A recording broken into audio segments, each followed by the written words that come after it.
This is Hidden Killers with Tony Bruschi. Here now, Tony Bruschi. It's one of those moments that makes you sit back and wonder if the world's gone sideways. Inside a locked-down Arkansas courtroom, no public, no cameras, no journalists in the room, the man accused of one of the most senseless, brutal crimes this state has seen in years stands before the judge, Andrew James McGann.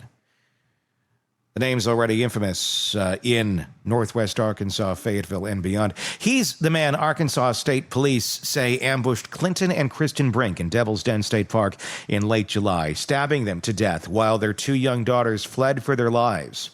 The man, they say, confessed in detail after a 4-day manhunt. The man with the DNA match, the man on surveillance fleeing the scene. Yet, when the charges are read, 2 counts of capital murder, McGann says 2 words that don't line up with the story we've been told. Not guilty. Now, if you've been around high-profile criminal cases long enough, you know the playbook in a capital case, especially one where the prosecutor is already signaling they're going to be pursuing the death penalty. A not guilty plea is as standard as the judge's gavel. But in a case where police say they've got a confession, where the physical evidence is already being called overwhelming, it's a moment that kind of stops you. So why do it? Why take the legal path that looks to the public like the mother of all contradictions? That's exactly what we're digging into today. Joining me is retired FBI Special Agent Dreeke, a man who's spent a career reading between the lines of behavior, dissecting motives, and frankly, spotting the patterns the rest of us miss. We're not just talking about the legal maneuvering here. We're going to look at McGann's background as a former teacher, the disturbing but often dismissed allegations in his work history, and the possibility that this wasn't a calculated crime at all, but the product of a sudden catastrophic break in his mental stability. We'll also look at the human contradictions, the stories from people who knew him, like this hairstylist who never once felt threatened in his presence, even when she was alone with him in a locked shop. How do you reconcile that man with the one accused of what happened on the trail? Let's start with the obvious with Robin. Even in a case where the evidence looks like a slam dunk, how common is it for the defendant to plead not guilty, and how much of that is just about keeping the death penalty off the table? Let's get into it. Yeah, of course. Of course you pleaded not guilty because doesn't matter what someone says you said, and if they didn't do it right with all the legalese behind it, without Miranda, didn't collect evidence right, there's going to be a lot of things that a defense attorney is going to want to contest to try to save a life, reduce sentences, and things like that, because it's his right as a citizen of our country, or even just a U.S. person, or someone as abhorrent as this moron is. Yes, you can still do things like this. It's a capital case. They are going to be seeking the death penalty here. Yep. I'm going to guess that might be why he pled not guilty, because he's going to use it as a bargaining chip. Just like Koberger. Yeah, to not get executed. Do you think this goes anywhere, or is this really kind of just, now we're going to play the legal song and dance for a couple months or years, or however long it takes to get to his plea deal?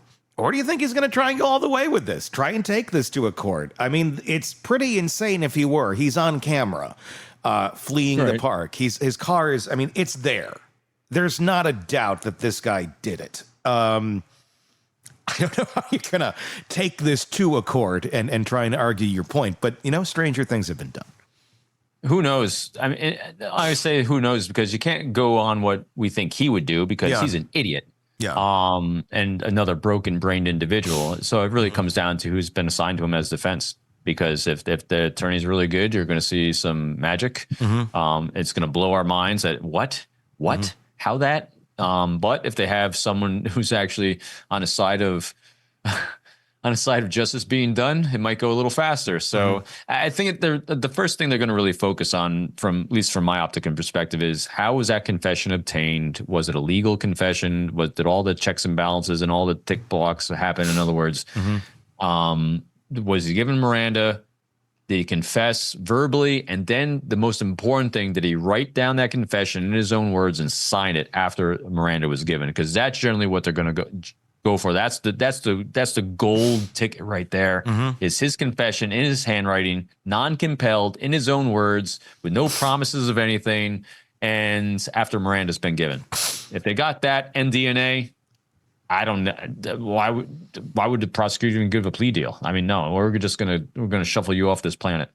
Yeah, I mean, that could be the thing. I mean, but it costs money. You know, that's a big court cost if you're going to do this thing, because it would be high profile. It would be covered. There'd be a lot of attention to this. So, I mean, it's in the interest of the state to just get this plea deal and get this guy, behind bars rather than all of that. As lovely as it would be just to put him down like a, injured animal, because basically what he is. An interesting thing about this guy is he seems to have more of a personality than Kohberger.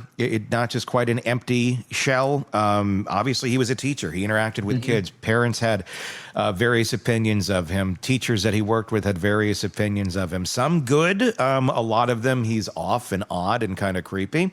But some, he was just another guy. The women I talked to who had done his hair, his normal stylist, I guess you could say, back in Oklahoma, who we saw several times. When I talked to her, she talked about him commenting on a picture that she had on her stand there of her daughter playing a sport. And he really got excited about that because it was a sport that was not as common as others would play for a female. And he just was commenting how awesome that is, that she's into those sort of things. It wasn't necessarily... She didn't take it as creepy, but, just looking back now and knowing what she knows, he's commenting on her daughter. That makes it weird. But at the moment, it wasn't in that sort of she's cute type sense. It's just, great, she's playing that sport. She said that there was really never anything that stood out to her. Not that she's sitting there trying to evaluate who's going to be a murderer. But at the same point, they see a lot of folks. And I asked, I'm sure you've had folks that stand out to you as like off. Was that what you ever felt about him? It's like, no, a little different, but not in any sort of threatening, scary way. In fact, she did his hair. He came in she doesn't have a salon that's a walk-in. It's by appointment only, but he did a walk-in one night as they were closing. Like, can you do this for me? And she did. And by herself in the shop, just the two of them, didn't feel threatened. So he didn't necessarily put off that character. I guess that's the weird thing about the guy like this. And that's what still just makes zero to no sense about any of this is how do you go from that to this? Running into a park, stabbing two people, running away, getting away for several days. And then just start planning your school year like he's getting ready to go back to class. And look, he was getting his classroom ready, okay? He was. He never had contact with the students. That's what the school district is saying. He was in the building. It was the week before school started. Teachers are in there getting their classrooms ready. I know they don't want to say that that's what he was doing. It's what he was doing. I can tell you that, factually. So he's right there.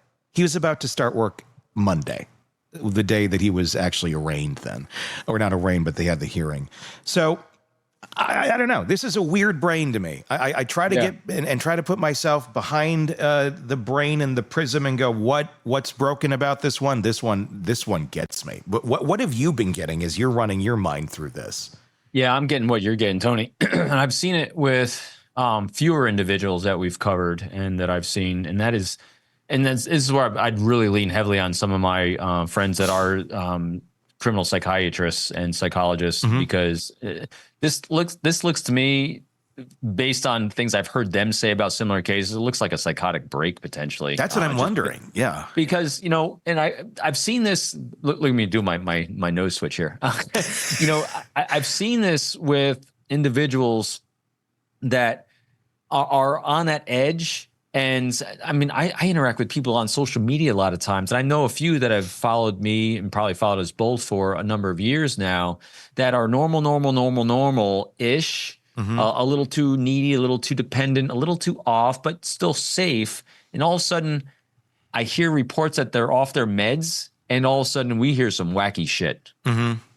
And it has a psychotic break, and you see them and hear them really ramble some crazy stuff. I mean, this happened to someone that was following me for a number of years that all of a sudden saying very threatening things, and actually was able to do a deep search and find his brother online and report, hey, I think your brother's going off the rails, man. I have no idea what's going on, but you need to call 911 now. Yeah. And he's like, don't worry, we're on it. He's actually been diagnosed with bipolar, and he's off his meds because he doesn't think he needs them. And so I'm trying to, there's one other case I covered about a year ago too, where it was something similar where someone's got an off personality, not completely off, because it's manageable. It's a good way to put it. He had things that were manageable, maybe-ish, because I don't know the full extent of the whole after children girl thing. I think the trial will bring out more on that, if there's more there, or if it was just creepy, or is there more to creepy? In other words, was he an actual pedophile or trading in child pornography or something like that? But where someone actually goes through something where there's some sort of psychotic break that is induced by something. So they're going to be looking at the day or days leading up to this, because all of a sudden he goes back to normal again. It looks like after the event, like what caused that? It's quite a deviation, unless he's a massive deviation doing this and we're not aware. And that's been the bigger question that a lot of people are asking. And look, people get killed on hiking trails, I guess, more frequently than I was aware of. But they do. It turns out. And there was some other ones where people were stabbed on hiking trails in similar ways, and they're now looking back at that going, was this him? And I would say, from what I've seen thus far, is it possible? Yes. Is it probable? No. What we just unpacked is the opening chess move in what's shaping up to be a long story, deliberate and deeply unsettling legal game. McGann and his not guilty plea isn't a declaration of innocence, it's leverage. As Robin pointed out, in a capital case, it's about keeping every bargaining chip in play, whether that's angling for a plea that trades death for life without parole, or challenging the admissibility of that alleged confession. And that, by the way, may become the pivot point here. Was a confession legally airtight, or is the defense already sharpening its knives to carve it out of the record? But underneath the legal mechanics, there is other layers, and this is a layer that's harder to pin down and far more disturbing. The seeming split between the McGann people thought they knew, and the man described in the arrest affidavit, a teacher, a colleague, a guy who could walk into his salon at closing time and sit in a chair without raising so much as a red flag, versus a suspect accused of running into a state park and ending 2 lives in front of children. The first half of the conversation raises more questions than it answers. And maybe that's the point. Because if there's even a shred of truth to the psychotic break theory that Robin mentioned, we're not just talking about one crime. We're talking about a mental state that could have been building for years, hidden behind the facade of a functioning life. And that means investigators will be combing through every digital footprint, every personal connection, every unexplained absence, looking for signs that this wasn't the first escalation, just the first one that broke into public view. We also can't ignore the uncomfortable what if hanging over this. What if some of those old workplace red flags had been taken more seriously? Would the Brinks still be alive? Or was this so sudden, so unprecedented, that no amount of hindsight could have stopped it? Either way, the next move belongs to the defense, and how they play it will tell us whether this case sprints towards a plea deal or drugs through a full high-profile trial. In the second half of our talk that's coming up, so that's why you want to press subscribe so you don't miss it. We're going to shift focus with Robin from McGann himself to the system around him, because there's another fight brewing here, one over transparency, public trust, and whether keeping a case this tightly sealed protects justice or just feeds speculation. Tell me your thoughts in the comments section on YouTube. Search Hidden Killers with Tony Bruschi. If you're not already there, you can make that same search wherever you download podcasts to take us with you wherever you go. And hit subscribe so you don't miss any of our conversations on this case and the many we're covering for you right here. Until next time, I'm Tony Bruschi. We'll talk again real soon. Want more on this case and others? Then press subscribe now and don't miss a moment of true crime coverage from Tony Bruschi and the Hidden Killers podcast.